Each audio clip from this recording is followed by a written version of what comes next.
Welcome to Yumi and All Things She. Our podcast is about all aspects of being a woman, from motherhood to careers, romantic relationships to family relationships and dynamics, and everything in between. It's a chance to learn, explore, and feel what's genuine and imagined as a woman in this world, along with multi-generational conversations that will stimulate your soul. So sit back, laugh, smile, and even cry a little along with us as we begin our journey together.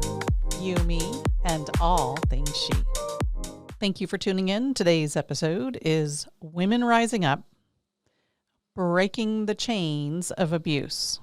So we got to start at the beginning. What is abuse? Of course, Webster says it's cruel and violent treatment of a person. So it's not only about women, but of course we talk about all things women here. And then when we have to break it down even a little bit further to really get down to the root of abuse, because I know if any of us were to talk about it, it would all be something that looks and feels a little bit different. There are 6 different types of abuse.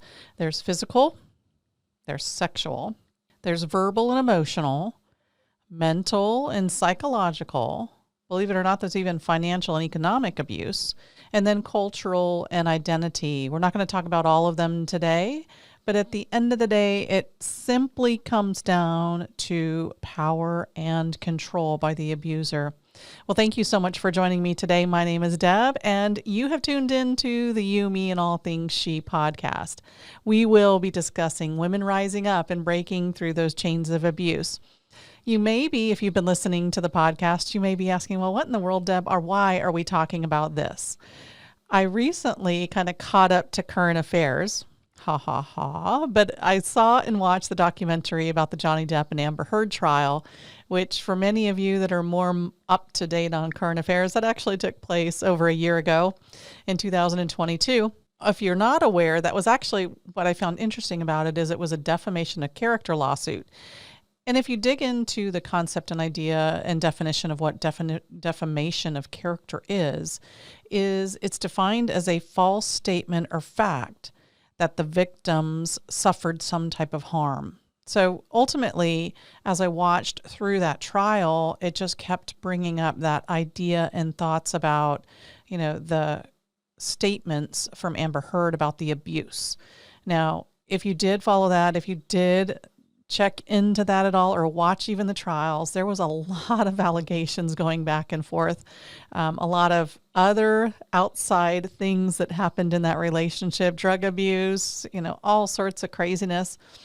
But what struck a chord with me, the fact that what I saw on the witness stand from Amber, to me, felt like nothing more than a big episode of some drama in some show that was very poorly done. And as someone that is a survivor of abuse, it's been over 33 years since I dealt with that personally, but it just struck a chord with me because it just seemed so false, so fake, so phony, so dramatized. And I can relate to a lot of the kind of fantasy stuff that happens in that type of relationship when there are drugs and alcohol and all sorts of other things in the mix, that it does sometimes get blown a little bit out of proportion. But the responses from Amber just sent me over the roof. So ultimately, if you didn't follow it at all, the jury unanimously found that Heard could not substantiate her allegations against Johnny Depp, and that she knew her claims of abuse were false when she published her 2018 essay. That just first of all blows my mind. There's a lot of money that goes back and forth in that particular trial. And we're not here to talk about that trial, but what it did stir up for me is really the idea of abuse and talking about that, because there are so many things that cause us as women to, one, either stay stuck in the relationship, which we'll get to, or once we come out of that and become a survivor, what keeps us stuck in even at that place. And so we're actually going to talk a lot about this moving forward, and not a lot, but it really can bring up a whole lot of issues that even if you haven't ever been physically abused, there are other relationships that you might be able to relate to that you can go, you know what? I can dig a little deeper and find out what that's all about, because I think as women, we tend to have some sort of sense, or depending upon your upbringing in life, you may have childhood things or connections to families of origin that have really allowed you to become abused and not even know it. And that's all the whole purpose of this episode, is to begin to crack the tip of the iceberg. What I found interesting was the Supreme Court ruled in 1964 that defamation suits brought by notable figures must not only prove the claims were false and cause them damage, but the person who made that defamatory statement did so with actual malice. And so there was an intent to harm. That was the purpose of it, 110%. So again, it wasn't impactful about watching the testimony of Amber Heard. What made me so angry and frustrated was the mockery of the abuse. It's the stories. Were they accurate? There was so much going back and forth. And of course, the media talked all about either being on one side or the other. And I wasn't there to judge either person in that. What I discovered was I just wanted to learn what I could walk away from was the truth. And when I started to see the behavior on the witness stand and the stories that were dramatized on both sides, quite honestly, were almost debilitating to my soul, because not only is she almost dramatized in the fact, and you could tell that the emotions were not real. And I can honestly tell you that in an abuse situation, those emotions are real. They come up just like now, uncontrollable. I never saw that in those witnesses and in the testimony from Amber Heard. That's what made me really wonder, well, that little fake face. Okay, any one of us can do that. Okay, I'm not a highly paid actress, but any of us can do that. And then Johnny's just stern look away and blankness just took away all emotion on that side of it. And I'm like, okay, this is really just not only a messed up relationship, which is what I said our topic was going to be about, but it was really a messed up relationship. And unfortunately that happens when there's drugs and alcohol and all sorts of other outside influences that then fuel tempers and actions. And then there's just that malicious intent to harm someone, whether it's physically or emotionally, it's just, then there's that abuse. So I know for those that have been in an abusive relationship, it's not easy to be able to understand. If you haven't experienced it yourself, it's difficult to understand why. And I hear this from other people that just have never experienced it. Well, why would you stay in that relationship? A lot of times there is so much more to the mix than the fact that there's an abusive situation. From the outside looking in, it seems absolutely crazy. I hear women say that. And when I was going through, the tender spots of leaving that relationship, I'd hear women say, well, I would never let a man do that to me. And I go, okay, that's easier said than done. And until you walk, shoes, they say, until you walk a mile in the moccasins of an Indian, you can't talk about what that's all about. And I just stand true to that. But what I really want to uncover and get to the heart of is it's not just about abusive relationships. It could be, this could be for anybody feeling stuck in anything, whether you're in a work situation that you want to get out of, you just don't know how to get out of it, or if you are in an unhealthy relationship, but also it can extend to family relationships that are a little bit deeper, not just a spouse or an individual intimate relationship one-on-one with a significant other, but it can happen in your families of origin. It can happen in destructive relationships with children. And, I have to be grateful and appreciative that, my family is not in that situation, but I've had to work through, and I think probably most of us have had to work through, dealing through these relationship issues on a bigger scale. Was I raised that way? And we'll talk a little bit about a few things that maybe I experienced in my childhood that you might have too. So the first reason why we stay stuck, why we get there, why we're there, why we stay there, is because we feel like no one is going to believe us. And many survivors, and I kept wanting to hear that out of that trial, she stayed because, and all I kept hearing from her is, well, I was so deeply in love with him. And I know that when you're in that abusive situation, those nerves for affection become hardened. And I never felt that I never heard that from her, that there was all of a sudden this, for me, I've got to a point where I was almost made of stone. I could, there were no emotions. I didn't believe anything that was said. And quite honestly, my abusive situation, I was in that relationship for no longer than a year before I made a decision to change. And I know that many have said, you're lucky to have gotten out when you did. And I hear stories of lots of other women that take a much longer to become a survivor of that situation. But ultimately, sometimes we stay stuck and we stay in that relationship because we're fear that no one will believe us.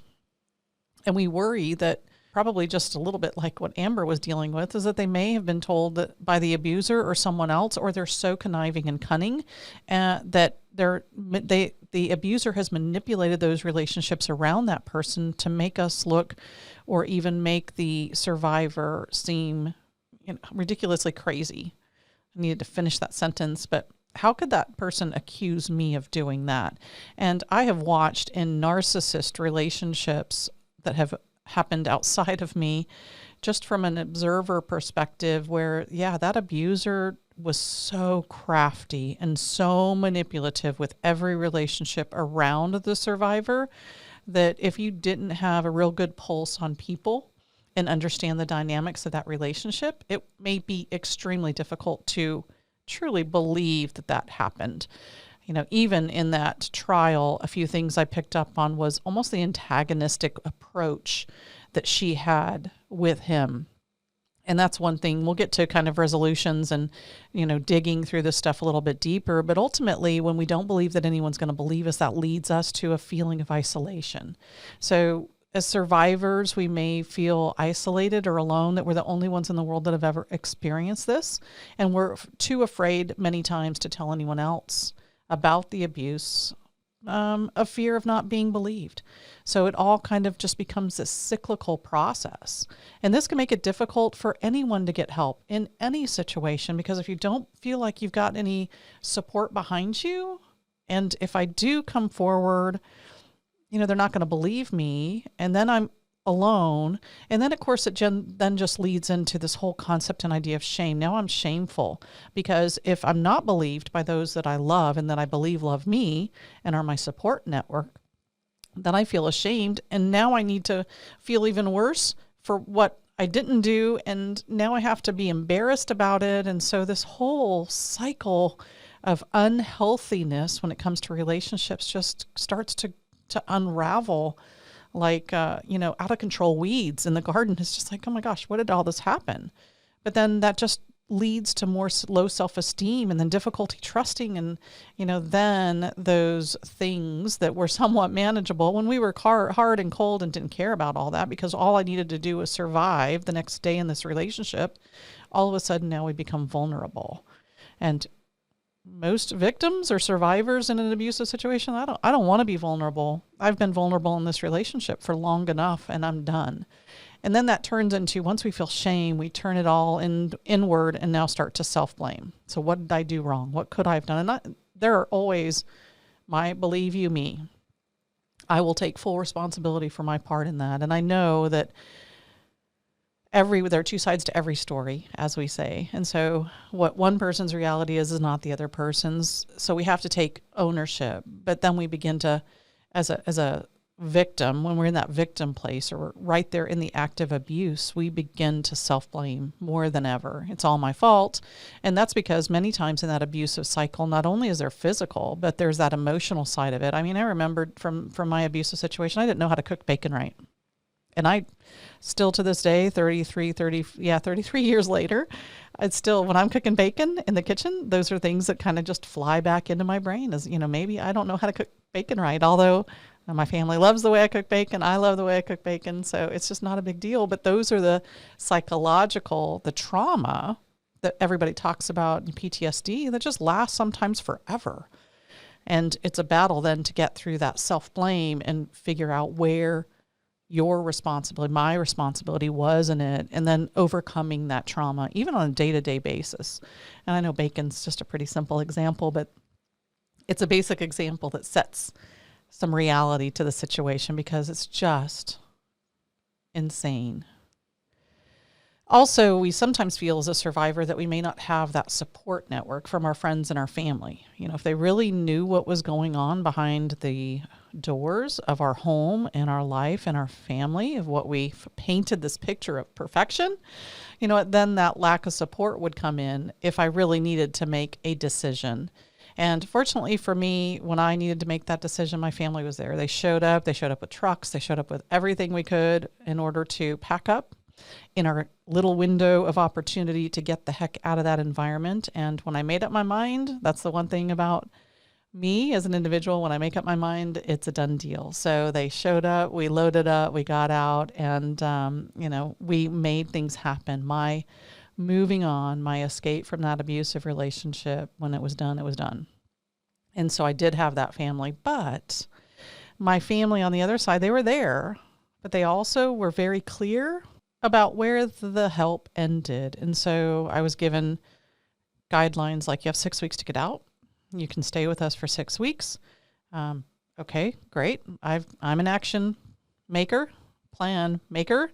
I will make that happen. No big deal. And then the second is that, the statement to me from my loved ones was, we're not here to be your babysitters. And I'm like, I'm going through an emotional divorce. I'm an abusive person. And I'm going to go party on the town and ask you to babysit my child? Wait. You don't know me then. So I was raised in a very tough as nails family, military upbringing. You had to be tough. I get it. But at that time, I needed compassion. And if I can share that with you, then you can share compassion with those that you love. Because I'll tell you, one of the things I did here was from a family member that I thought loves me. I will say that. I don't thought. They love me in their way. And at that time, the family member, again, thought from a loving heart that they were able to relate. And their example was being in the military. They always had the anticipation of being left as a single parent, so they can understand. And the reality is we have to be more sensitive than that, because they didn't understand. They weren't a single parent. They never experienced that. And although they were trying to be understanding, to this day, 33 years later, I get pissed off to think about that, because you don't know. You don't know what I dealt with. You don't know what it was like to be a single parent. You don't know what it was to say, you've got 6 weeks, then you got to go out. You don't know how that felt. You don't know what I was facing. You don't know the choices I had to deal with. And then the trauma on top of it. I am a survivor, and the emotions that Amber showed on that stage were nothing compared to what I'm experiencing. And that's 33 years later.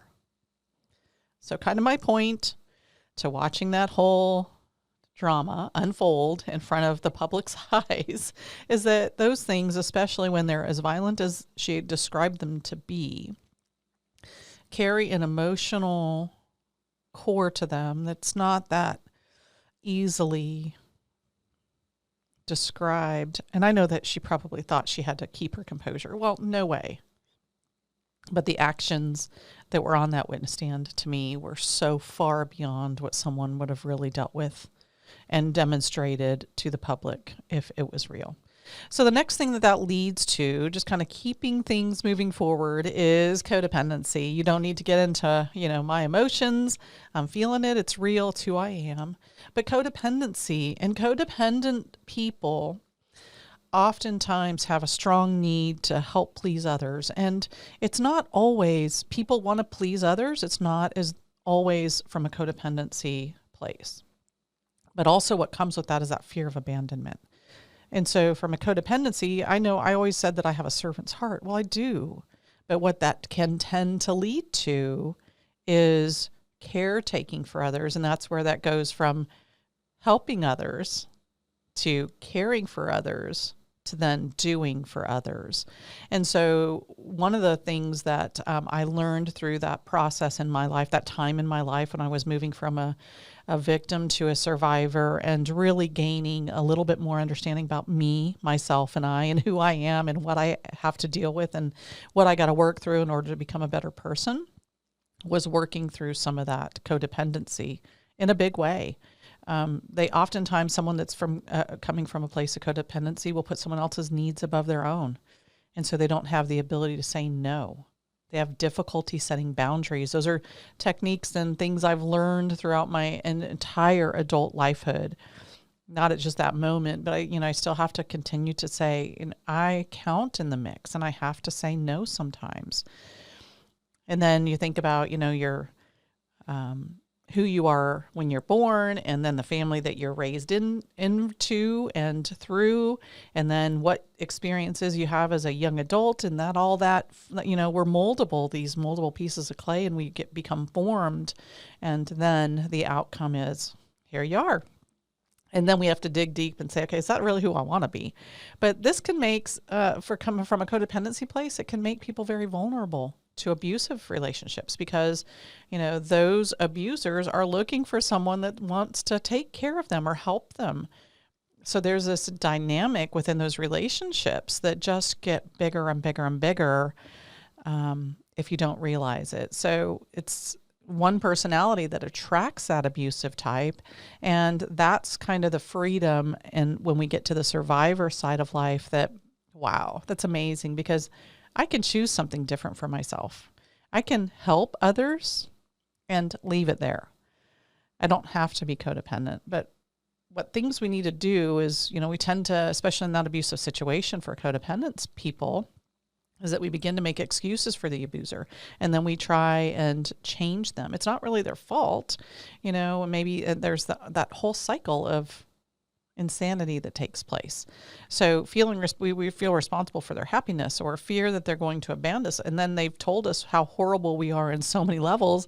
How in the world can I survive without them by my side, or telling me what to do, or guiding me, or whatever the case may be? So it just creates this cycle of insanity in most people's life. And until you're ready to break free and stop being the victim and become the survivor and thriver, then you know what? It's all excellent. But it's important to remember that you're not alone, first of all. If you have dealt with any type of abuse, know that there are 3 keys to breaking those chains of abuse forever. So with one deep breath in and one deep breath out, we're going to talk about those 3 steps, kind of wrapping our time up together. But first of all, you've got to acknowledge that there is abuse. We got to stop making those excuses. We have to step back in order to break those chains by becoming aware and acknowledge the fact that there is some sense of abuse going on, whether it's physical. That's usually pretty obvious, and there's lots of things that, you will more than likely, if there's physical abuse going on, things you will experience in that survivorship when you begin to turn the tables. It took me years and years and years for certain actions and movements to not, just trigger a behavior or a movement from me to protect myself. It's just was my reality. It can also be difficult as the abuser, an abusive person that received it all. We may need to feel like we are at blame for that, and that we don't deserve better. And, one counselor told me is that if you don't deserve to be in a relationship like that, what about your child? And that was just my aha moment. It was like, wowee, because from a generational difference standpoint, in my generation, when I had my, oldest child, there wasn't divorce. You were an alien if you were divorced. And if you were, it was a lot of, public shame and fingers pointing, or people, talking under their breath going, well, what did she do wrong? Or, why does she have children and no husband? And so it just wasn't today what it is. And then you go through those stigmas of abuse and, all of the sorts of things, but we tend to sometimes we'll just stay stuck in that. It's easier to deal with that. But second thing you can do to keep things as simple as possible, because I know these are difficult decisions when you're ready to get help, is reach out. Once you acknowledge that there is abuse, then it's important to then seek the help that you want and need. And that looks different for everyone, whether it's getting help from, if you have an EAP program, or if you need to call a domestic violence hotline. I've got a national number, which we'll put in the comments in the show notes of the podcast. So you can reach out, even if it's just someone on that other line that you can talk to. For child help, there's also an 800 number, which I'll provide. And then look in your local directories. I know there are lots of different resources here in my local area, and I'm so grateful that I'm starting to connect to work with them, because now it's an outlet that I can help others with a situation that I've been through. So I can be on that other side of the table and I can understand. That's all there is to it. I can understand. And then we can talk about what the risks of the situation are, and we can talk about what benefits there are. And then hopefully through that process, others, survivors, can make really good decisions about moving forward. And everybody's timeline works a little bit different. I ended up coming to that conclusion rather quickly, thank goodness. And that was after, many very physical altercations and physical situations, and, not to go into any detail, but once we are aware of it, and that now the light bulb's on, and it's almost like we can't ignore the shadows any longer. And so there's lots of help out there. I know sometimes when I was in that situation, I didn't reach out to any of those offerings for help. And I wish, hindsight 2020, I wish I would have had that wherewithal to do that, or there would have been someone in my life that could have helped me with that at that time. But I will tell you a couple of books. I'll also put the links in there. Codependent No More was a huge aha moment for me once I started the recovery and survivorship portion of my life. That was a huge eye-opener. So I will definitely put a link in that in the show notes and down below for you for that.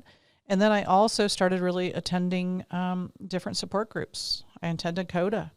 There was a lot of narcotics and drugs involved in my situation, not me personally, but in my abuser. So guess what? I went into different recovery program meetings and things for those that were survivors of that. So the dependency person, the relationship. So I will put those links in there too. You can reach out to those. They were all very great resources for me at the time when I needed that help. And they just were there to help encourage me work through that process. And last but not least is to create a safety plan. If now's not the time to get out, then where's the safety plan in place to move forward? And how, if there are children involved, what are you going to do to protect your children in the future? Because when things start to change and that relationship begins to crumble, or you choose to pull away, then we need to have, I always called it a plan B. It was always my backup plan. What's my strategy on the other end of it? If this doesn't go quite like I'm expecting, then what's my backup plan? And so, things can become very difficult at times when you're leaving that abuser or you're leaving that relationship, maybe even moving to another part of the country. But how are you going to protect yourself financially, emotionally, physically?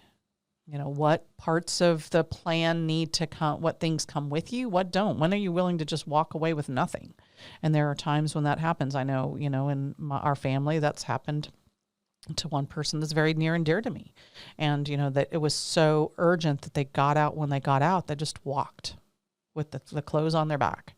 And they are just doing an amazing job of their life.